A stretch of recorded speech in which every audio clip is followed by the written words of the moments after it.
యూదా రాసిన పత్రికలో మనము పరిశీలన చేసుకోవడానికి ఒక క్రైస్తవుడిగా, ఒక విశ్వాసిగా, ఒక పరలోక రాజ్యానికి చేరేటటువంటి ఆధ్యాత్మిక జీవితం కలిగినటువంటి అర్హత ఉన్నదా లేదా, నేను దేవుని యొక్క చిత్తంలో జీవిస్తున్నానా లేదా, నేను దేవుని బిడ్డగా బ్రతుకుతున్నానా లేదా, నేను నిత్య జీవాన్ని చేరుకుంటానా లేదా, నేను ఆశీర్వాదానికి వారసున్నా కాదా అనేటటువంటి గొప్ప విషయాలను మనము పరీక్షించుకొని తెలుసుకునేటటువంటి అధ్యాయం ఇది మామూలు అధ్యాయం కాదు, మామూలు విషయములు కావు. ఇక్కడ చాలా విలువైనటువంటి ఈ విషయాలను ఇక్కడ మనము తెలుసుకుంటూ ఉన్నాం. ఈ అధ్యాయంలో మనం చూసినప్పుడు ఇక్కడ ఇశ్రాయేలు ప్రజలను దేవుడు రక్షించిన తర్వాత వాళ్ళు దేవుణ్ణి నమ్మకపోవటం వలన ఆ తర్వాత దేవుడు వారందరినీ నశింపచేశాడు. ప్రియులారా, దేవుడు ప్రతి ఒక్కరికి అవకాశం ఇస్తాడు, ప్రతి ఒక్కరికి ఒక సమయం ఇస్తాడు, ప్రతి ఒక్కరికి ఒక ఛాన్స్ అనుగ్రహిస్తాడు. దాన్ని సద్వినియోగం చేసుకోవాలి, దాన్ని దుర్వినియోగం చేసుకోకూడదు. ఇక్కడ ఇశ్రాయేలు ప్రజలు వెట్టి చాకిరిలో, బానిసత్వంలో, ఐగుప్తు దేశంలో నలిగిపోతున్నప్పుడు వారు దేవాతి దేవునికి మొరపెట్టినప్పుడు ఆయన దిగి వచ్చి, పరలోకము నుండి భూమి మీదకి దిగి వచ్చి ఆ మనుష్యులను రక్షించి ఆ ఐగుప్తు రాజును, రాజ్యమును, దేవతలను, దేశమునటువంటి సైన్య బలమును అంతటిని నిర్మూలన చేసి తన ప్రజలను పోషిస్తూ అరణ్యములో వారికి తోడుగా ఉండి అన్న వస్త్రములను ఆ సమృద్ధిగా అనుగ్రహిస్తూ నడిపిస్తూ వస్తున్నప్పటికీ కూడా వాళ్ళు నమ్మలేదు. ఈ దినమున నీ జీవితంలో, నా జీవితంలో దేవుడు ఎన్నో మేలు చేస్తున్నారు, ఎన్నో ఉపకారాలు చేస్తున్నారు, ఎంతో సహాయ సహకారాలు అందిస్తున్నారు, ఎన్నో సార్లు మరణం నుంచి కాపాడుతున్నారు, ఎంతో భయంకరమైనటువంటి ఉపద్రవములలో మనకు తోడుగా ఉంటున్నారు. మరి ఇన్ని మనము అనుభవిస్తూ మనము దేవుని నమ్మిన వారిగా ఉన్నామా? మనము దేవుని వాక్యాన్ని విశ్వసించిన వారిగా ఉన్నామా? మనము దేవుని కట్టడలను అనుసరించి బ్రతుకుతున్నామా? ఇదిగో ఈ ఇశ్రాయేలు ప్రజలు ఇన్ని అనుభవించిన తర్వాత కూడా దేవుణ్ణి నమ్మలేదట. అదే మాటను మనము చదువుతున్నాం. 1వ అధ్యాయంలో 5వ వచనంలో మనం చూసినప్పుడు ఈ సంగతులన్నీ మీరు ముందటనే ఎరిగి ఉన్నాను, నేను మీకు జ్ఞాపకం చేయగోరుచున్నదేమనగా ప్రభు ఐగుప్తులో నుండి ప్రజలను రక్షించినను వారిలో నమ్మకపోయిన వారిని తరువాత నాశనము చేసెను. చూసారా? కనుక ప్రియులారా, నమ్మకంగా బ్రతకాలి దేవునికి. దేవుడు మనకు ఆయుష్ ఇచ్చింది మన ఇష్టానుసారంగా బ్రతకడానికి కాదు. దేవుడు మనకి రక్షణ ఇచ్చింది మన ఇచ్చిన మన కోరికలు తీర్చుకోవడానికి కాదు. దేవుడు మనకి సమయం ఇచ్చింది, తరుణం ఇచ్చింది మన జీవితాన్ని కట్టుకోవడానికి, మన జీవితాలను దేవునితో ఐక్యపరచుకోవడానికి, మనలో మనము దిద్దుకొని సరి చేసుకొని దేవుని రాజ్యానికి వారసులు అవటానికి.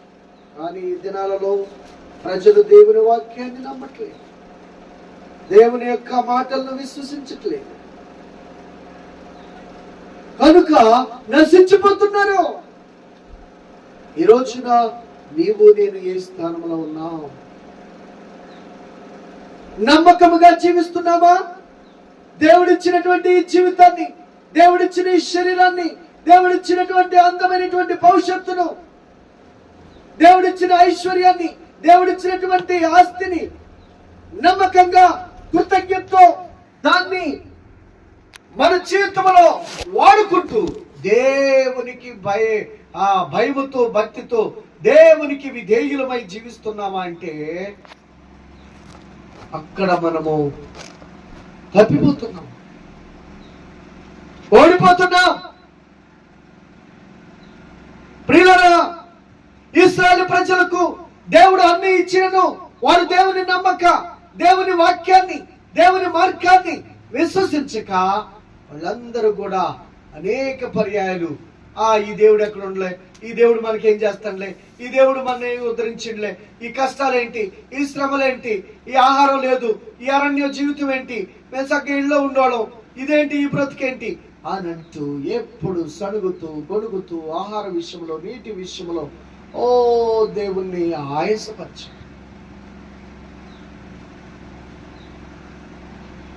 కొంతమంది ఆహారము కోసము, కొంతమంది అధికారము కోసము, కొంతమంది శరీరిచ్చల కోసము దేవుని నమ్మకపోవటం వల్ల అందరూ నశించిపోయారు. ఎవరయ్యా వీళ్ళంటే దేవుని చేత రక్షించబడిన ప్రజలే. ఈరోజు నీవు నేను రక్షించబడినామని చెప్పుకుంటున్నాం, ఈరోజు నీవు నేను మారు మనసు పొందామని చెప్పుకుంటున్నాం. మరి మనము రక్షించబడినటువంటి వారుగా కనబడేది చెప్పుకొనుచు దేవునికి నమ్మకంగా బ్రతుకుతున్నామా? నమ్మకమైనటువంటి జీవితము, నమ్మకమైనటువంటి భక్తి మనలో దేవుడు చూస్తున్నారా? పరిశీలన చేసుకోవాలి.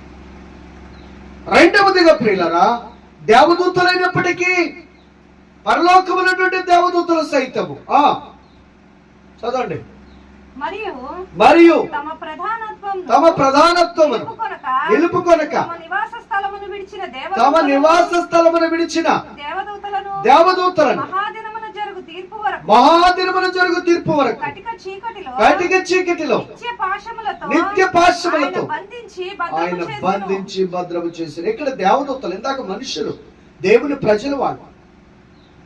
అలాంటి వాళ్ళు నమ్మకంగా బ్రతకక దేవుని వాక్యాన్ని, దేవుని మార్గాన్ని, దేవుడిచ్చే నిత్య జీవాన్ని, నిత్య స్వాస్థ్యాన్ని నమ్మకపోవటం వలన వారు నశించిపోయారు. మరి ఇప్పుడు దేవదూతలు వీళ్ళు పరలోకములో ఉన్నారు, దేవాతి దేవునితో ఉన్నారు. యుగములు తరతరముల మరణము లేని మృత్యుంజయులు, సజీవులు, సర్వాధికారైన దేవునితో శాశ్వతముగా నిత్యము నివసించేటువంటి భాగ్యం ఉన్నది. కానీ వీళ్ళలో కూడా దేవునికి విరోధమైనటువంటి జీవితం వచ్చేసి ఏమనుకున్నది అదే చెప్తున్నది కదా. యెషయా గ్రంథంలో 14వ అధ్యాయము 12వ వచనం, 14వ అధ్యాయము 12వ వచనం. తేజో నక్షత్రమా, వేకువ చుక్క, నీవెట్లు ఆకాశము నుండి పడితివి, జనములను పడగొట్టిన నేల మట్టం వరకు ఎట్లు నరకబడితివి. నేను ఆకాశమునకు ఎక్కిపోయేదను, దేవుని నక్షత్రములకు పై నా సింహాసనం హెచ్చించు, ఉత్తర దిక్కునున్న సభాపర్వతం మీద కూర్చుందును, మేఘమండలం మీదకి ఎక్కిపోదు, ఆ మహోన్నతునితో నన్ను సమానునిగా చేసుకుందునని నీవు మనస్సులో అనుకుంటివి కదా. నీవు పాతాళములోని నరకములో ఒక మూలన త్రోయబడితివి. నిన్ను చూచువా, అబ్బాయి చూడండి ఎక్కడికి వెళ్ళిందంటే చివరికి పాతాళంలో, నరకంలో ఒక మూలన త్రోసివేయబడిందట. ఎవరు? పరలోకములో ఉన్నటువంటి దేవదూత అండి. దేవునికి విరోధముగా, దేవునికి వ్యతిరేకముగా ఆలోచన చేసి, పాపము చేసి, పరలోకములో ఉన్నటువంటి, ఎక్కడుంది? పరలోకంలో ఉంది. పరలోకంలో ఉన్న దూత ఎక్కడికి వెళ్ళింది? పాతాళంలోకి వెళ్ళింది. భూమి మీద ఉన్నటువంటి మనుషులు పరలోకానికి వెళ్ళవలసిన వాళ్ళు వీళ్ళు ఎక్కడికి వెళ్ళారు? పాతాళానికి వెళ్ళారు. పరలోకములో నుండి దేవదూతలు సైతము దేవుని ధిక్కరించి దేవునికి విరోధముగా జీవించుట చేత వాళ్ళు ఎక్కడికి వెళ్ళారు? పాతాళానికి వెళ్ళారు. సో దేవుని మార్గములో జీవించిన వారు ఎవరైనా, దేవునికి లోబడకుండా బ్రతికే వారు ఎవరైనా, దేవుడిచ్చినటువంటి జీవితాన్ని విలువగా ఎంచి దాన్ని చాలా క్రమముగా, మర్యాదగా, పవిత్రముగా, పరిశుద్ధముగా గడపక, జీవించక, బ్రతకక, తమ ఇష్టానుసారంగా దానిని కొనసాగించేవారు ఎవరైనాను పాతాళానికి చేరవలసిందే. వాళ్ళు దేవుని ప్రజలైనా, వాళ్ళు అన్యజనులైనా, లేక పరలోకమందున్న దేవదూతలైనా. చూసారా, ఈ రోజున ఎంతో మంది అలాగా తలస్తూ ఉంటారు, ఎంతో మంది అలాగా ఊహిస్తూ ఉంటారు.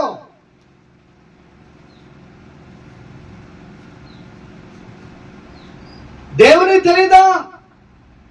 సృష్టికర్త ఆయన ఉన్న సభాపర్వతం మీద నేను కూర్చుండాలి, మహోన్నతుతో నేను సమానంగా ఉండాలనుకుంటున్నాను. అంత దుర్మార్గం అండి.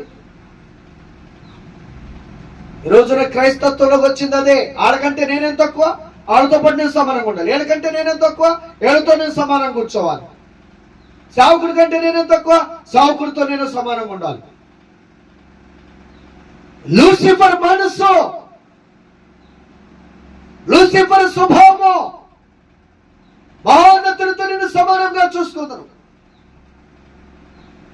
దేవుని యొక్క దూతలందరికంటే కూడా, నక్షత్రములన్నిటికంటే నేను పైగా ఉంటాను. సభాపర్వతం మీద నేను కూర్చుంటాను. ఏంటి కోరికలు? చూసారా, త్రోసి వేయబడ్డాడు. ఎక్కడికి? నరక. కనుక ప్రియులారా, దేవదూతలే పాపము చేసినప్పుడు దేవుడు క్షమించాల. నీ జీవితంలో, నా జీవితంలో ఎక్కడున్నాము?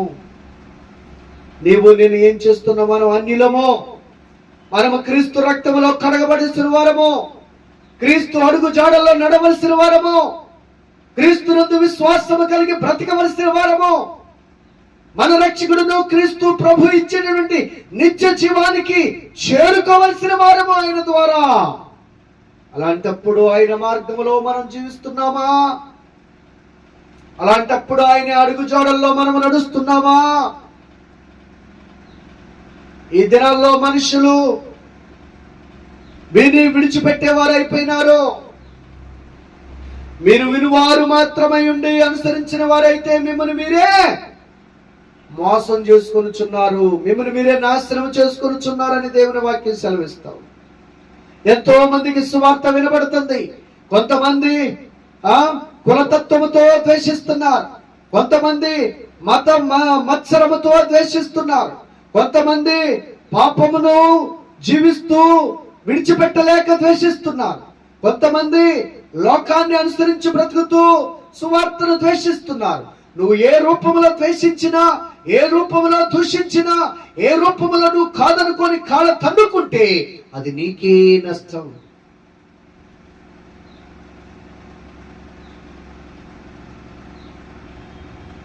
కనుక ఈ రోజున ఏ రీతిగా మన జీవితం గడుపుతున్నాం? దేవుని ప్రజలైన ఇశ్రాయేలీయులు పాపము చేస్తే దేవుడు ఊరుకోలేదు. ఆ తర్వాత సొదొమ గొమొర్రాలో పాపము అన్ని జనుల వాళ్ళు, సొదొమ గొమొర్రాలో పాపం విపరీతంగా అయింది. వాళ్ళు విడిచిపెట్టారా? దేవుడు అన్యుల్ని విడిచిపెట్టలేదు. అంతా దేవుని ప్రజలు, దేవుని సృష్టి, దేవుని సృష్టిది. దేవుడు మనకి ఈ సృష్టిలో జీవించడానికి అన్ని ఇచ్చారు. గాలి, నీరు, భూమి, ఆహారము, అన్ని వసతులు మనకి దేవుడు కల్పించారు. మరి అన్ని వసతులు దేవుడు కల్పిస్తే ఆ దేవుణ్ణే విడిచిపెట్టినప్పుడు దేవుని కోపం రాదా? ఒక తల్లిదండ్రులు తమ బిడ్డలకి బాల్యము నుంచి ఆహారమును, వస్త్రములను, ఆరోగ్యమును, అవసరతలన్నీ తీరుస్తూ వచ్చిన తర్వాత, పెద్దవారైన తర్వాత వాళ్ళు తల్లిదండ్రులు చీ అంటే ఏ తల్లిదండ్రులకు కోపం రాదు? ఏ తల్లిదండ్రులకు బాధ కలగదు? ఏ తల్లిదండ్రులు దుఃఖపడరు? అలాగే నిన్ను నన్ను సృష్టించిన మన పరలోకపు తండ్రి దుఃఖపడుతున్నారు. దేవుడు నువ్వు జీవించడానికి సమస్తమును సమకూర్చిన తర్వాత ఆయన యొక్క మార్గములో జీవించకపోవటం వల్ల, ఆయన ఎందుకు భయభక్తులు కలిగి బ్రతకపోవటం వల్ల నిన్ను చూసి దుఃఖపడుతున్నారు. ఆయన నిన్ను చూసి కన్నీరు కారుస్తున్నారు. ఆయన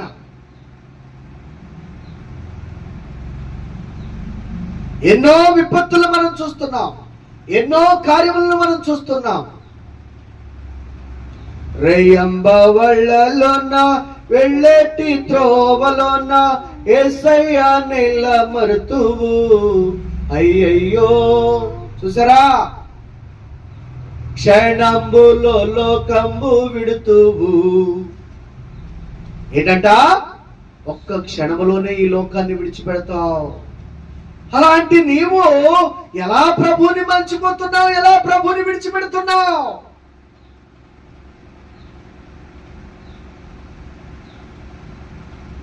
ఎలాగా?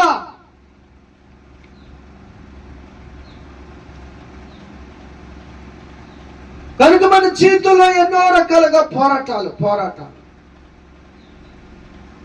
ఎంతమంది నాశనం అయిపోయారు బైబిల్లో మనం చూస్తున్నాం.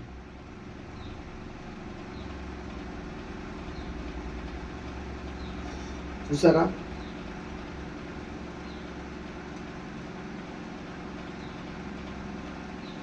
కనుక ప్రియులరా, ఒక క్షణంలో విడిచిపోయే ఈ లోకంని ప్రేమించి దీనితోనే మనం జీవిస్తున్నామా?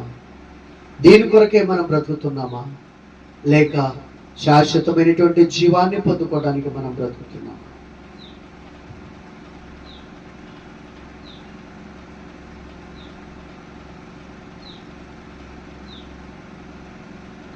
చూసారా?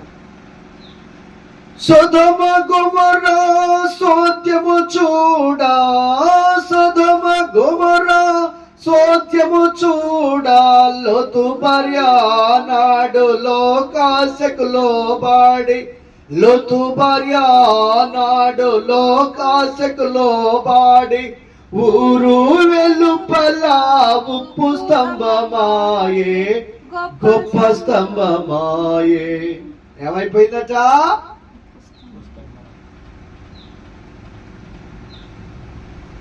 ఆనాటి సాక్ష్యము అక్కడే ఉన్నది, కనబడుచున్నది. ఈనాటికి కూడా కనబడుతుంది. ఈనాటికి ఉప్పు స్తంభము కనబడుచున్నది. అయినను మారట్లేదు మనుషులు, అయినను భయం లేదు మనుషులకి. పిల్లరా,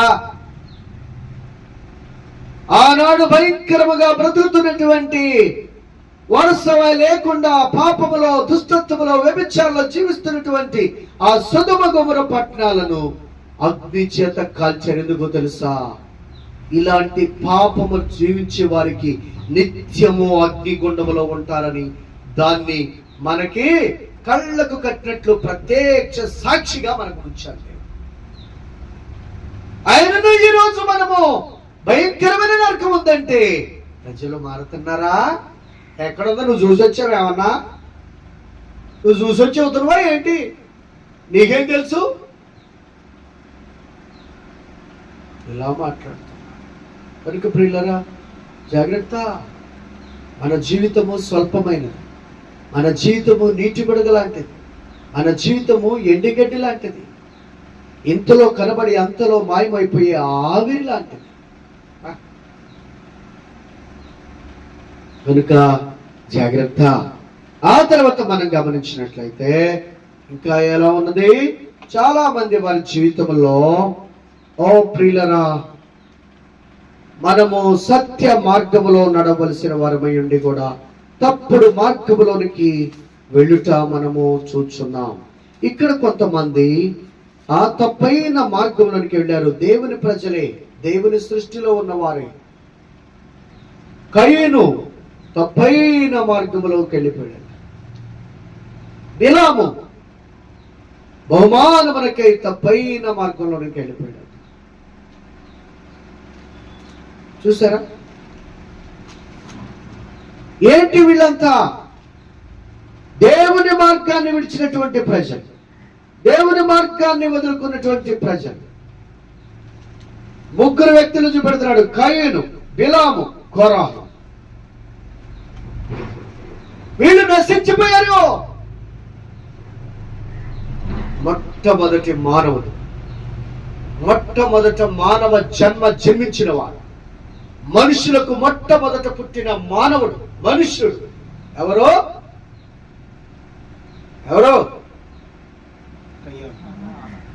కయీను. దేవుని చేత సృష్టించబడిన వారు ఆదాము, అవ్వలు. పుట్టిన వారు కాదా, సృష్టించబడిన వారు. వాళ్ళిద్దరికీ పుట్టినవాడు మొట్టమొదట పుట్టిన జన్మ భూమి మీద మనిషిగా పుట్టినవాడు, మానవునికి మనిషిగా పుట్టినటువంటి మొట్టమొదట మానవుడు కయీను. ఈ కయీను దేవుని మార్గాన్ని విడిచిపెట్టేశాడు. దేవుని యొక్క ఆలోచనల్ని, దేవుని యొక్క చిత్తాన్ని మర్చిపోయాడు. దేవుడు తన్ను దీవించి, తన్ను ఆశీర్వదించి, తన్ను అభివృద్ధి చేసి, తన పంటలను దీవించిన తర్వాత దశభాగము తీసుకురమ్మన్నారు, ప్రథమ ఫలము ప్రతిష్టార్పణ తీసుకురమ్మన్నారు. కానీ ఇతడు ఆ పంటలో కొంత తీసుకొని వచ్చాడట. కాబట్టి దేవుడు దాన్ని అంగీకరించలేదు. హేబేలు దేవుని మార్గంలో నడిచాడు. దేవుడు కోరుకున్న తీసుకువెళ్ళాడు. దేవుడు మనకి జీవితాన్ని ఇచ్చి, ఈ జీవితంలో కొంత నా కొరకు జీవించు అని అంటున్నారు. 24 గంటలు ఇస్తున్నాను, 8 రోజులు ఇస్తున్నాను, 7 దినాలు నువ్వు కష్టపడి పని చేసుకో, 6 దినాలు నువ్వు కష్టపడి పని చేసుకో, 7వ దినమున నా విశ్రాంతిలో నా ఎదుగు రా, నన్ను దేవునిగా ఆరాధించు. 24 గంటల సమయంలో మొదటి గంట నాకు ఇవ్వు, నా సన్నిధిలో గడుపు. ఇది దేవుని మార్గం అండి. ఈ మార్గాన్ని తప్పిపోయాడు. ఎవరో కయీను. కనుక తాను నశించిపోయాడు. మరి మనము కయీను మార్గంలో నడుస్తున్నామా, హేబేలు మార్గంలో నడుస్తున్నామా? కయీను మార్గంలో నడిచిన వారు నశించిపోతారని బైబిల్ చెబుతుంది. హేబేలు మార్గంలో జీవించిన వారు నిత్య జీవాన్ని చేరుకుంటారని. హేబేలు చనిపోయినను ఆయన రక్త స్వరము భూమిలో నుండి ప్రార్థిస్తున్నప్పుడు పరలోకములో ఉన్నటువంటి దేవాతి దేవుడు విని, ఇదిగో కయీను, నీ తమ్ముని యొక్క రక్త స్వరము భూమిలో నుండి నాకు మొరపెట్టుచున్నది. కయీను శరీరము లేదు, కయీను శరీరము పూడ్చివేయబడవచ్చేమో, మట్టిలో కలిసిపోవచ్చేమో, కానీ రక్త స్వరము భూమిలో నుండి మొరపెడుతుందట. రక్తమే మనకి ప్రాణము. సహోదరి సహోదరుడా, నువ్వు విశ్వాసముతో, పవిత్రతో, పరిశుద్ధతో, పూర్ణ హృదయముతో నువ్వు చేసే ప్రార్థన పరలోకానికి వెళ్ళింది. ఆ ప్రార్థన జవాబు తీసుకొస్తుంది. ఏ పరిస్థితుల్లోనైనా, ఏ స్థితిగతుల్లోనైనా విశ్వాసముతో ఆయన నామాన ప్రార్థన చేయి. తప్పకుండా ఆ ప్రార్థన పరలోకానికి వెళుతుంది, నీ సమస్యను పరిష్కరిస్తుంది.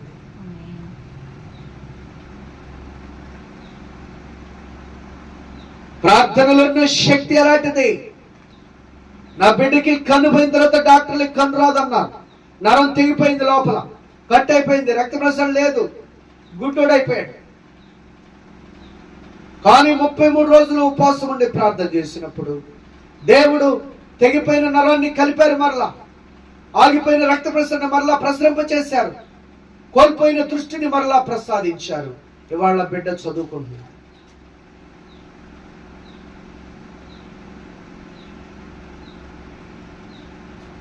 దేవుడు మానవునికి చేతగాని వాటిని, మానవునికి వల్ల కాని వాటిని, మానవునికి అసాధ్యమైన వాటిని చేయువాడు దేవుడు.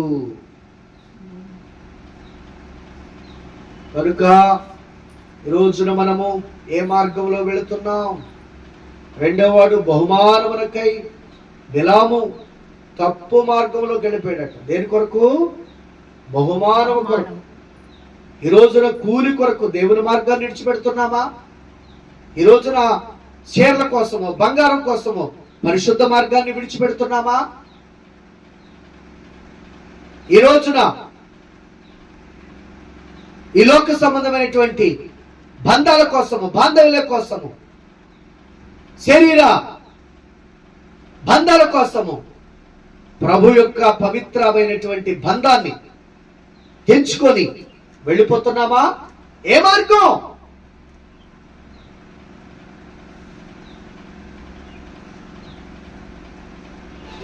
బిలాము రాజు ఇచ్చే బహుమానం కోరుకున్నాడు. రాజు అన్నాడు, ఇదిగో నీవు ఇశ్రాయేలు ప్రజలను శపించు, నేను నీకు ఇంత బంగారం ఇస్తా, ఇంత వెండిస్తా, ఇన్ని సేనారు వస్త్రాలు ఇస్తా అని అన్నాడు. వీటిని ఆశించి దేవునికి విరోధముగా దేవుడు దీవించమంటే ఈయన శపించాలని వెళ్ళాడు. చూసారా, ఈ రోజున బహుమానముల కొరకు ఎంతమంది అండి సేవకులు చూస్తున్నాం. కానుకలు ఎక్కువ ఇచ్చేవారిని ఒక రకంగా ప్రేమించి, కానుకలు తక్కువ ఇచ్చేవారిని ఒక రకంగా ప్రేమించి, లేకుంటే డబ్బు వస్తుందని ఒక రకంగా, డబ్బు లేదని ఒక రకంగా. ఆత్మను బట్టి ప్రేమించాలి, ఆత్మను బట్టి రక్షించాలి. ఆత్మ వెలకట్టలేనిది, ఆత్మ శాశ్వతమైనది. బహుమానాలు ఇవ్వాలంటే పోతాయి. ఈ లోకంలో ఎంతో విలువైనది, కొనలేనిది. ఏంటది? కొనలేనిది. ఏంటది? విలువైనది, కొనలేనిది.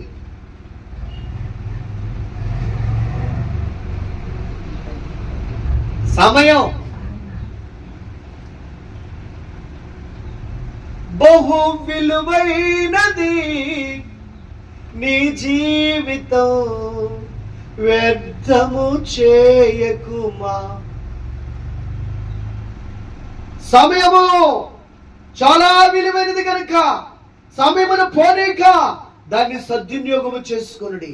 అజ్ఞానుల వలె కాక జ్ఞానుల వలె నడుచుకొనుడి. విలువైనది సమయం. పెరుగుతూ పోతుంది, దాన్ని వెనక్కి ఎవరు తీసుకురాలేరు, దాన్ని ఎవరు తగ్గించలేరు. ఏంటది? పెరుగుతూ పోతుంది, పెరగటమే, తరగటం అనేది ఉండదు కానీ దాన్ని ఎవరు తగ్గించలేరు. ఏంటిది? జీవితం. వయసు పెరిగిపోతానే ఉంటుంది.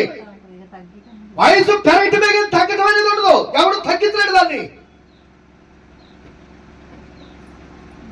పెరిగిపోతానే ఉంటుంది. దాన్ని తగ్గించేటటువంటి ఇది ఎవరికి? పెరిగిపోయిన దాన్ని తగ్గించాలన్నా, తగ్గిన దాన్ని పెంచాలి అన్నా ఒకే ఒక్క ఆయనే జీవాధిపతి అయిన దేవుడు. హిజ్కియా వయసు పెరిగిపోయింది, మరణము ఆసన్నమైంది, లేదిక. కానీ ఇంకా దేవుడు అన్నాడు తెలుసా, 15 సంవత్సరాలు ఇంకా నీకు ఆయుష్ నేను ఇస్తాను. పెంచారు.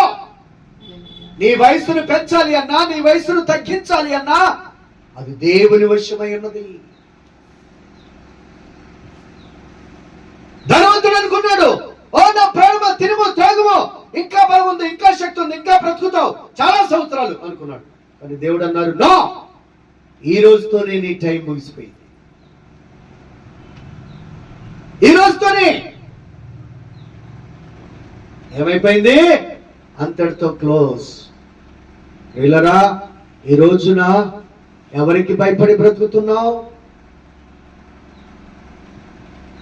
బహుమానములు ఇచ్చే వారి కోసమా? బహుమానములు ఆశించి దేవుని మార్గాన్ని విడిచిపెడుతున్నావా? దేవుని చిత్తాన్ని మర్చిపోతున్నావా? దేవుడు నీకు ఇచ్చినటువంటి బాధ్యతలను విస్మరిస్తున్నావా? ఏ మార్గంలో నువ్వు జీవిస్తున్నావో జాగ్రత్తగా పరిశీలన చేసుకో. వీళ్ళు మార్గము తప్పిపోయారు. దేవుడు ఒక మార్గంలో వెళ్ళమన్నారు, దేవుడు ఒక మార్గంలో జీవించమన్నారు, కానీ వీళ్ళు జీవించలా. బాలు నెరవేర్చిన త్రోవల వారికి నేర్పడి పెద్దబడినప్పుడు దాని నుండి తొలగిపోడు. ఈ రోజున బాలురికి కావలసిన మార్గాన్ని నేర్పించి నడిపిస్తున్నామా? లేదు. కనుకనే వాళ్ళు మార్గమును తప్పిపోతున్నారు. ఎవరు దేని చేత తమ నరకలు తన మార్గమును చక్కదిద్దుకోగలరు? నీ వాక్యమును బట్టియే కదా. మరి ఆ విధంగా ఎవరు దేని చేత తమ జీవితాన్ని, తమ గమ్యాన్ని, తమ మార్గాన్ని నడుపుతున్నారు అని అంటే లోకాన్ని బట్టి, శరీరిచ్చల బట్టి తప్పిపోతున్నారు మార్గము. ఒక భార్య భర్తకు అన్ని విషయాల్లో లోబడి ఉండమని వాక్యం సెలవిస్తుంది. నువ్వు నీ భర్తకు లోబడితే నీ భర్త చేత నువ్వు ప్రేమించబడతావని దేవుడు సెలవిచ్చాడు. భర్త భార్యను తన వలే ప్రేమించాలని దేవుడు చెప్పాడు. పిల్లలమై ఉన్నారు. దేవుని చేత మనం ప్రేమించబడాలి అంటే మనము దేవుని ఆజ్ఞలకు లోబడి బ్రతకాలి. అప్పుడు మనం దేవుని ప్రేమను పొందుకుంటాం. అలా కాకుండా మన ఇష్టానుసారంగా మనము జీవిస్తూ ఉంటే దేవుని ప్రేమను మనం పొందుకోలేము. ఆయన ప్రేమించారు. మనల్ని ఎంత ప్రేమించారు అని అంటే, మనము పాపములో బ్రతుకుతున్నాను, లోకములో బ్రతుకుతున్నాను, మన ఇష్టానుసారంగా జీవిస్తున్నాను, శరీరిచ్చలతో లోకేచ్ఛలతో పశుప్రాయులుగా బ్రతుకుతున్నాను. మన పాపములన్నిటి కొరకు ఆయన మనల్ని ప్రేమించి మన పాపముల కొరకు ప్రాయశ్చిత్త బలిగా తన్ను తానే కనుమరి శిలువ మీద అప్పగించుకొని మన శిక్షనంతా భరించిన ప్రేమ కలిగిన దేవుడు. ప్రేమించారు. నీవు నేను ప్రేమించుకు ముందే ఆయన మనల్ని ప్రేమించి ప్రాణం పెట్టిన ప్రాణప్రియుడు. కానీ ఆ ప్రేమను నువ్వు పొందుకోవాలి అంటే ఆయన అడుగు జాడలోకి వెళ్ళాలి, ఆయన మార్గంలోకి వెళ్ళాలి, ఆయన వాక్యానుసారంగా జీవితాన్ని దిద్దుకోవాలి. అప్పుడే ఆ ప్రేమ నువ్వు పొందుకోగలుగుతావు. నిన్ను ప్రేమించారు, కానీ నీవు ఆయన చేత ప్రేమించబడాలి అంటే, నిన్ను ప్రేమించాలి, నీవు ఆ ప్రేమను గ్రహిస్తే, ఆ ప్రేమను గుర్తిస్తే ఆయన కృపకు నువ్వు పాత్రులు అవుతావు. కానీ ఆ మార్గంలో జీవిస్తున్నామా? భర్తకు భార్య, భార్యకు భర్త విరోధులుగా, మోసపూరితముగా, దేవుని ఆజ్ఞ, దేవుని భయము, దేవుని కట్టడ లేక ఎన్నో కుటుంబాలు ఇవాళ విడిపోతున్నాయి.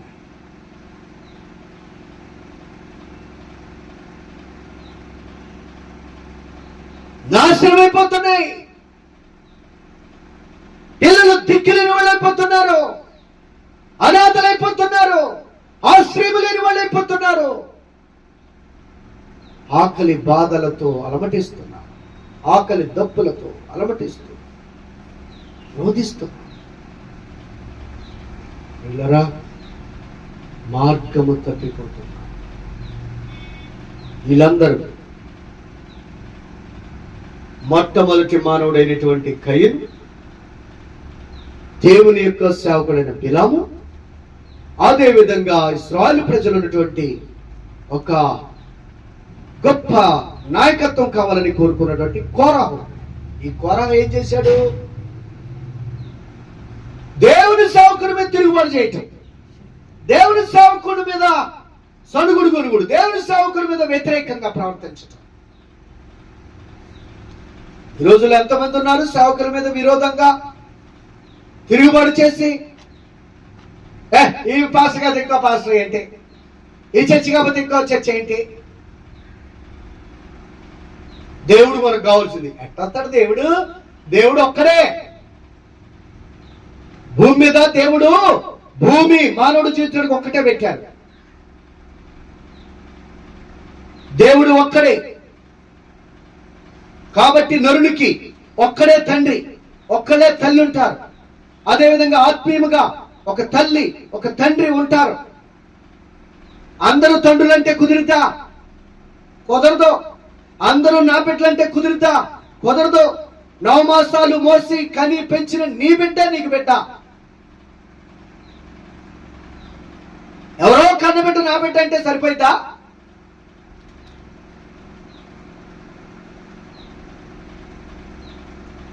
ఎవరో 9 మాసాలు మోసిన తల్లిని విడిచిపెట్టేచ్చి అని ఇంకొకరు నా తల్లి అంటే కుదురుద్దా? కుదరదండి. ఇది బైబిల్కి విరోధం, సత్య మార్గానికి విరోధం, వ్యతిరేకం.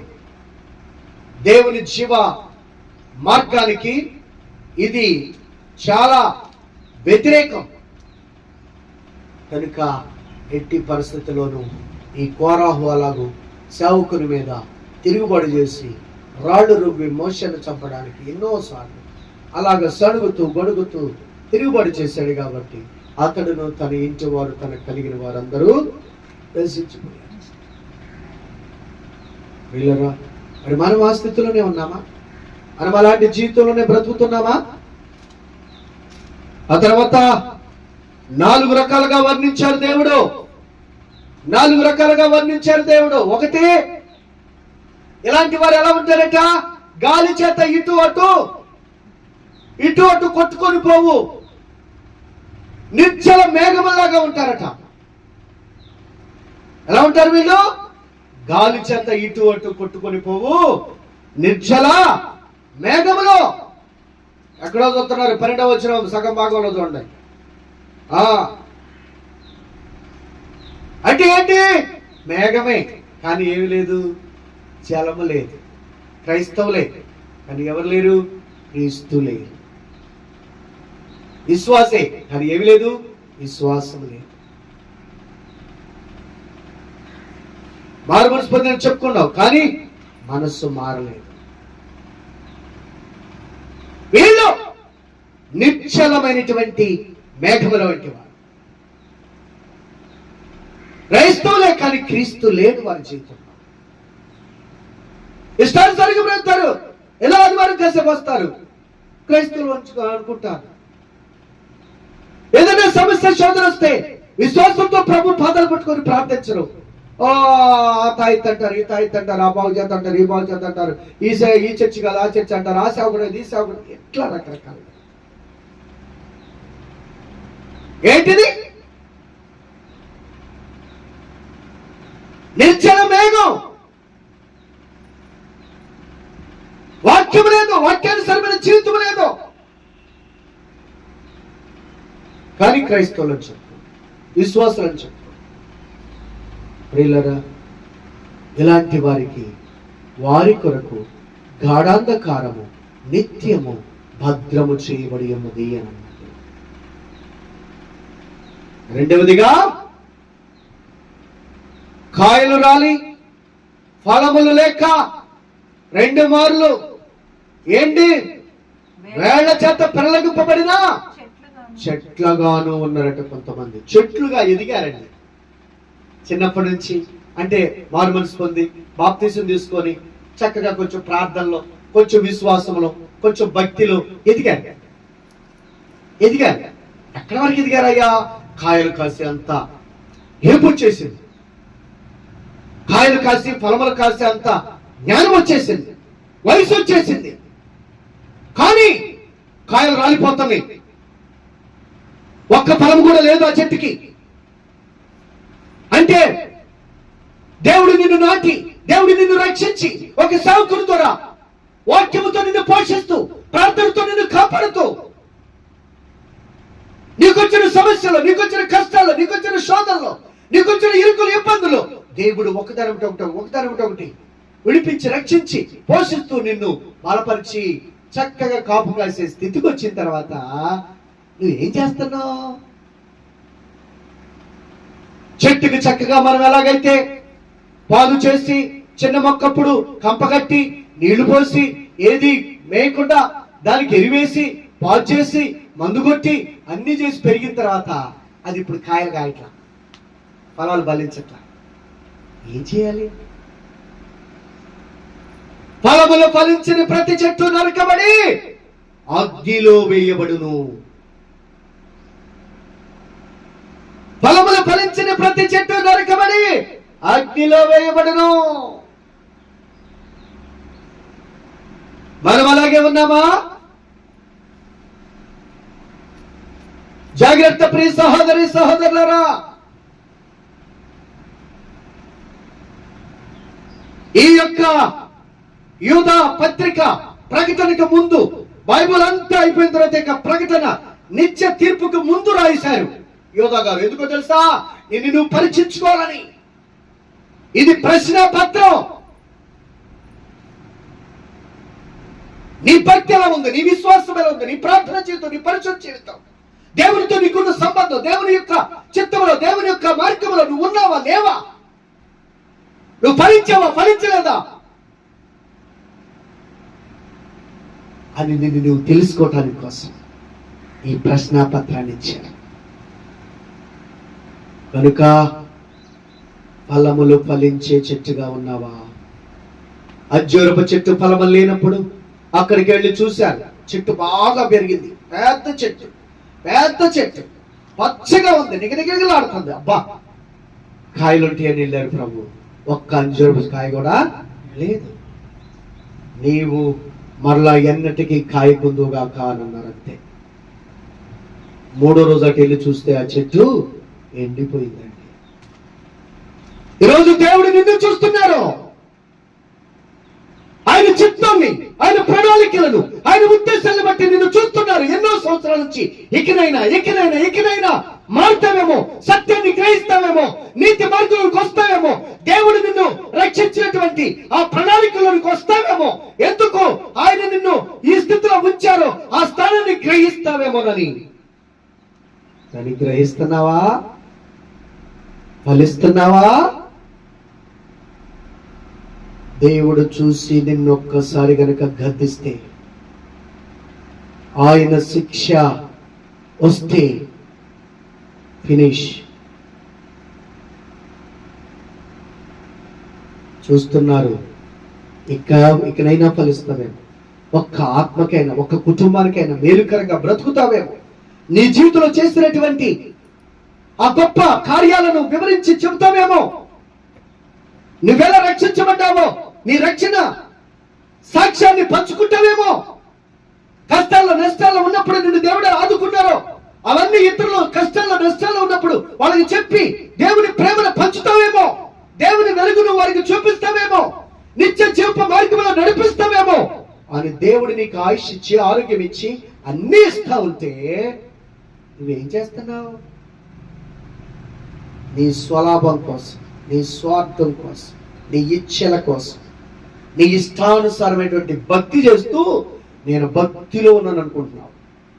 నీ ఇష్టానుసారంగా నువ్వు చేస్తున్నావు. దేవునికి ఇష్టం వచ్చిన భక్తి వేరు. దేవుడు నిన్ను రక్షించినటువంటి ఆ స్థానం వేరు. దేవుడు నీకు ఇచ్చినటువంటి ఆయన యొక్క ఆ వరం వేరు. ఆయన నీ పట్ల కలిగినటువంటి ప్రణాళికలు వేరు.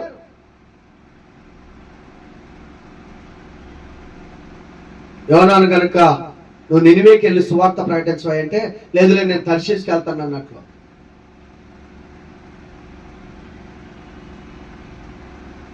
బలాఢ్యుడైనటువంటి శాంసోన్ని ఇశ్రాయేల్లో చాలా మంది ఎంతో అందమైనటువంటి, సౌందర్యవతులైనటువంటి, పవిత్రమైనటువంటి, నిష్కళంకమైనటువంటి కన్నికలు ఎంతో మంది ఉన్నారయ్యా వీళ్ళని చేసుకో అంటే వెళ్ళిపోయి ఫిలిస్తీన్లో ఒక వేషం చూసుకున్నట్లు.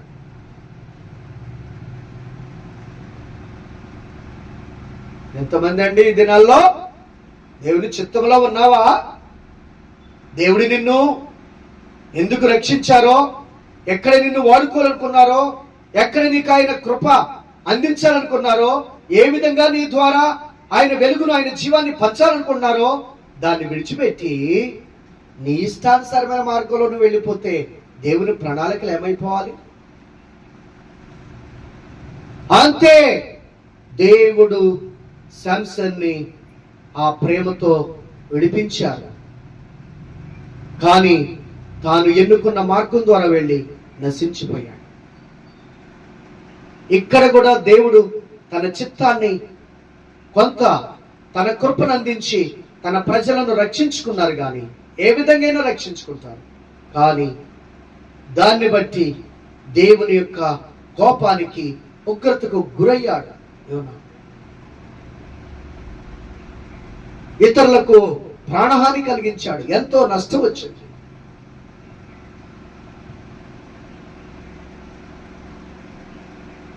కనుక ప్రియులరా, దేవుని చిత్తంలో మనం ఉంటున్నామా? ఫలములు ఫలించే వారిగా ఉంటున్నామా? ఫలించే వృక్షముగా మనం ఉన్నామా? లేక కారు ద్రాక్షలు కాసే చెట్లులాగా మనం ఉన్నామా?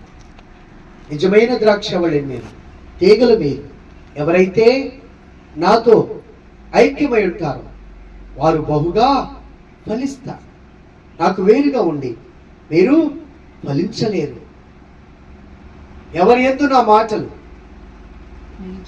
నిలిచి ఉంటాయో, ఎవడు నా యందు నిలిచిండునో, ఎవరి యందు నా మాటలు నిలిచిండునో వాడు బహుగా ఫలించడు. అవును ప్రియులరా, ఆయన నిజమైన ద్రాక్షవల్లి. ఆయనతో మనం అంటు కట్టబడినప్పుడు తప్పకుండా ఒకనాటికి ఫలిస్తాం. నిన్ను ఫలభరితంగా దేవుడు చేస్తాడు. నిన్ను అనేకులకు ఆశ్చర్యకరంగా దేవుడు వాడుకుంటాడు. నీ కుటుంబానికి దీవెనకరంగా నిన్ను మారుస్తాడు. నీ జీవితంలో అనేకులు రక్షణార్థమై పరలోకమందు ఒక ఉన్నతమైనటువంటి బహుమానమును పొందుకునే స్థితిలో దేవుడు చేస్తాడు. కాబట్టి మనము ప్రభుత్వం అంటూ కట్టబడే స్థితిలో ఉంటున్నాం. ఇక మూడో వర్గం వారు ఎలా ఉన్నారా అంటే, వాళ్ళు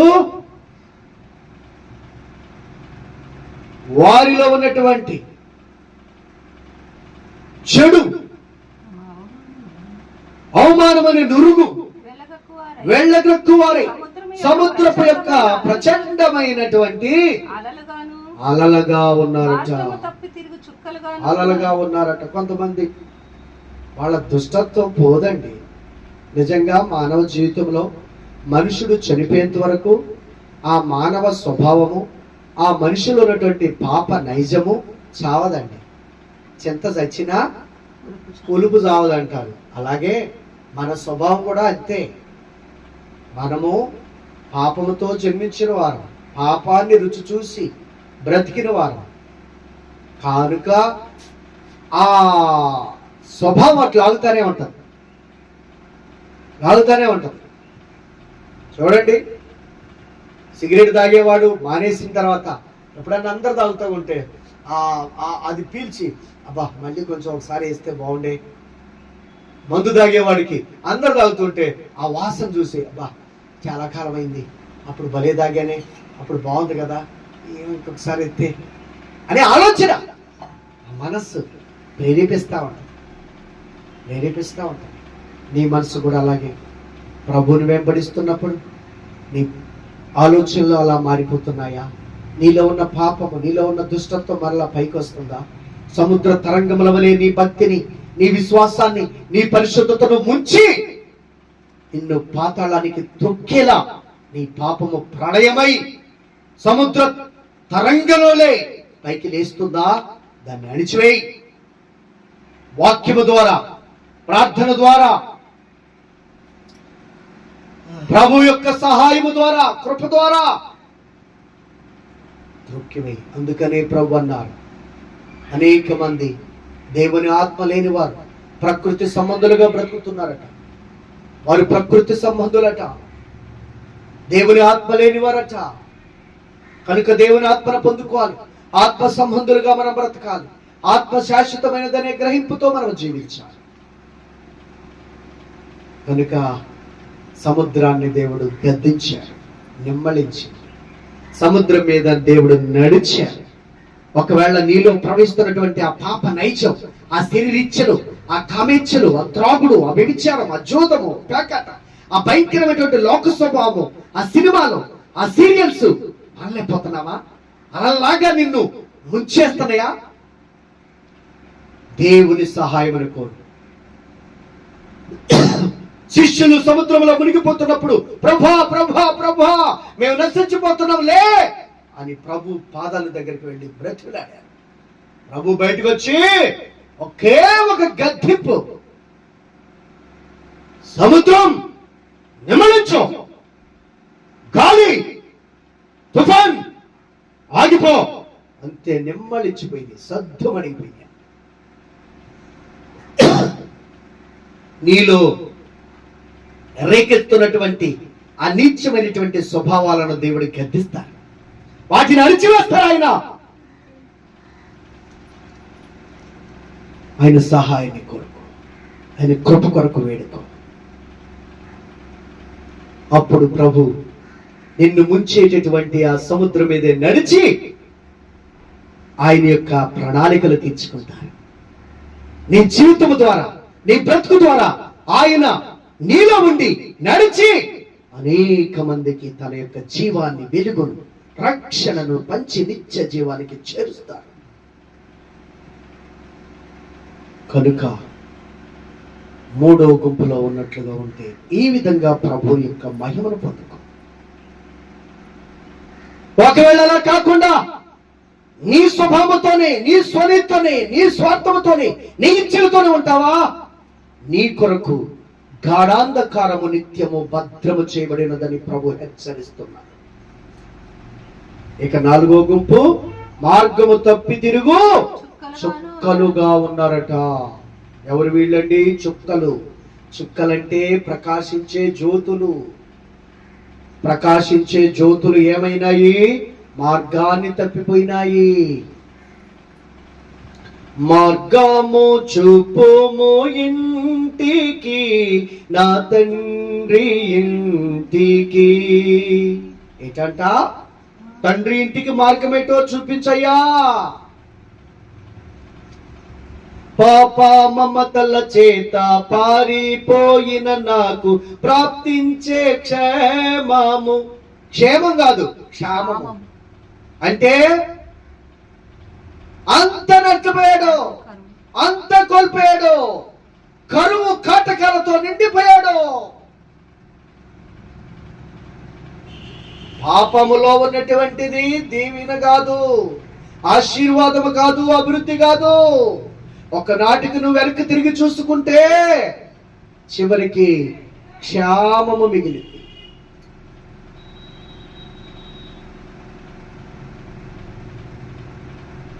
ప్రియులరా, ఈ రోజున మనము మార్గం తప్పిపోయిన వారికి ఉన్నామా?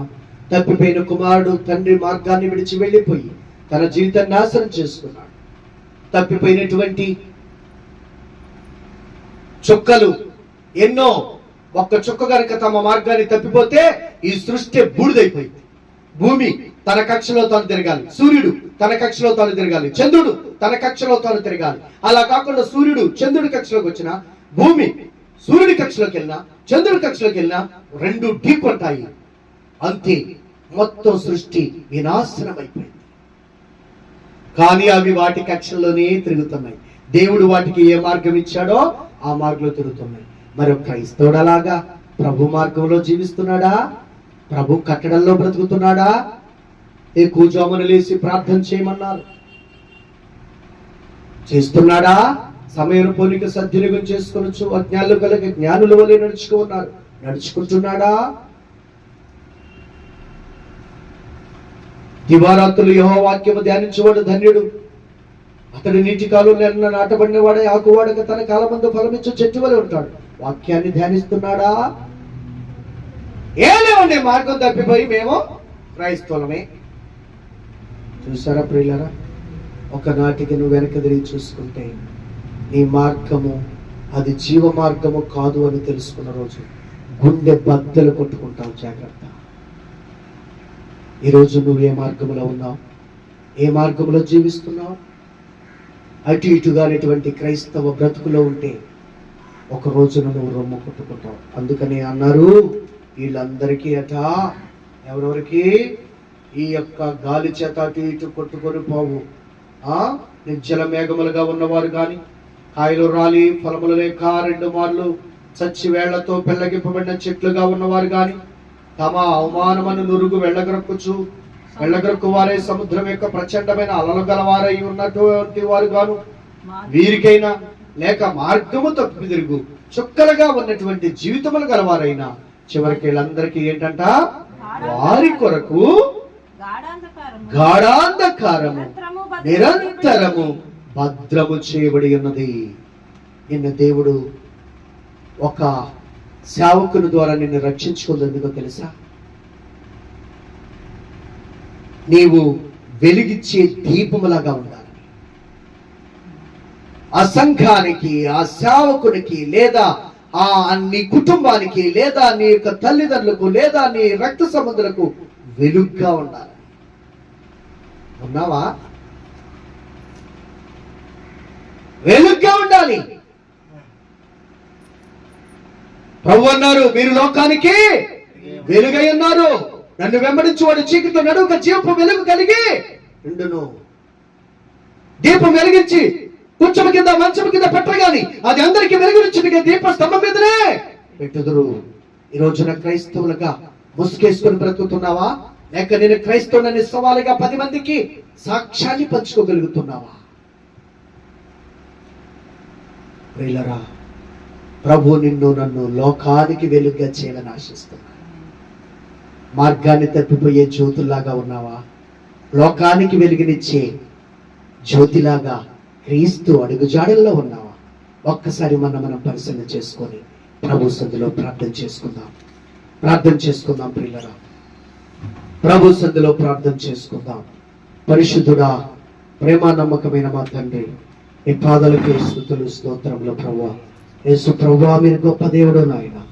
నిజమే, మార్గం మీరు మాకు ఇచ్చిన మార్గంలో మేము నడవక మా సొంత మార్గాలను మేము ఎంపిక చేసుకుంటున్నాం. మా సొంత ప్రణాళికల్లోనికి మేము వెళ్ళిపోతున్నాం. మా సొంత చిత్తాన్ని మేము జరిగించే వారిగా ఉంటున్నాం. అయ్యో, ఒక దినమున రొమ్ము కొట్టుకుని ఇచ్చి భయంకరమైనటువంటి గడియ రాబోతుంది ప్రభువా. తండ్రి, నీవిచ్చిన మార్గము, నీవు పెట్టిన మార్గము, నీవిచ్చినటువంటి నాయన వెలుగు, నీవిచ్చినటువంటి జీవము, నీవిచ్చినటువంటి రక్షణ ప్రభువా, మార్గములో మేము జీవించలేకపోతున్నాం. సాతాను ఏదో రకంగా నాయన తప్పు మార్గంలోనికి తీసుకెళుతూ లోకానుసారమైన వాటికి, లోకంలో ఉన్నటువంటి రకరకమైనటువంటి పోకడలకు ఆకర్షింపచేసి, నశింపచేసి నరకానికి ఈడ్చికెళ్ళాలని చూస్తుంది ప్రభువా. వాటికి గురైపోతున్నాము నాయన. దేవాదయతో కనికరించండి ప్రభువా. మీరు మమ్మల్ని ఏ మార్గంలో నడవమన్నారో, మమ్మల్ని ఏ విధముగా బ్రతకమన్నారో, మమ్మల్ని ఎక్కడైతే స్థిరపరిచారో, మమ్మల్ని ఎక్కడైతే నైనా స్థిరముగా నిలబడమన్నారో, జీవించమన్నారో, ఎక్కడుండి మేము సాక్షిగా బ్రతకాలో, ఎక్కడుండి మేము వెలుగునివ్వాలో, ఎక్కడుండి మేము జీవాన్ని పంచాలో, ఆ మార్గాన్ని, ఆ ప్రణాళికలను సాతాను తప్పించి ఎన్ని రకాలుగా మార్గము తప్పిపోయి నాశనం అయిపోయి, ఫలములు లేని చెట్లుగా అయిపోయి, ఎండిపోయినటువంటి మ్రోడులాగా అయిపోయి, నిర్జలమైనటువంటి మేఘాల్లాగా అయిపోయి, చివరికి మా పాప ప్రళయము బయటికి ప్రవహింపజేసి పాతాళానికి చేరే స్థితిలోనికి సాతాను తీసుకెళ్తుంది నాయన. ప్రభువా, నీ కృపలో జ్ఞాపకం చేసుకోండి తండ్రి. మీ కరుణా కటాక్షములు అనుగ్రహించి విడిపించి రక్షించమని, అయోగ్యులు పాత్రము తండ్రి మా ప్రార్థన ఆలకించమని యేసుక్రీస్తు వారి యొక్క సర్వశక్తి కలిగిన నామమున దీనముగా ప్రార్థించి వేడుకొనుచున్నాను తండ్రి. ఆమేన్. మీకందరికీ వందనాలండి. దయచేసి బాగా ప్రార్థన చేసుకోనండి. ప్రభు మనకు సహాయం చేస్తాడు. మన తండ్రి అయినటువంటి దేని యొక్క దీవెన, కుమారుడైన క్రీస్తు వారి కృప, పరిశుద్ధాత్మ తండ్రి యొక్క అన్యోన్య సహవాసం ఇక్కడ మనకును ఆశించిన ప్రతి బిడ్డకును, ఈ వాక్యం ఉన్న ప్రతి బిడ్డతో మీరు మాట్లాడండి నాయనా. ఈ పరిస్థితుల్లో, ఈ స్థితిగతులు కలిగి ఉంటే ఇప్పటికైనా పశ్చాత్తాపడి నీ మార్గములోనికి, నీ చిత్తములోనికి వచ్చే భాగ్యాన్ని ప్రసాదించి, వారి ఆత్మ నిత్య నరకానికి వెళ్ళక ముందే భూమి మీద వారికి ఇచ్చిన సమయాన్ని సద్వినియోగం చేసుకునే భాగ్యాన్ని ప్రసాదించి, దుర్వినియోగం చేసుకొని నిత్య పాతాళానికి చేరక ముందే ఆ కృపను పొందుకునే, నీ కృపను, నీ ఇచ్చేటటువంటి జీవాన్ని పొందుకునే భాగ్యాన్ని ప్రసాదించి, మహిమ, ఘనత, ప్రభావములు మీరే పొందునుగాక. ఆమేన్. వందనాలండి.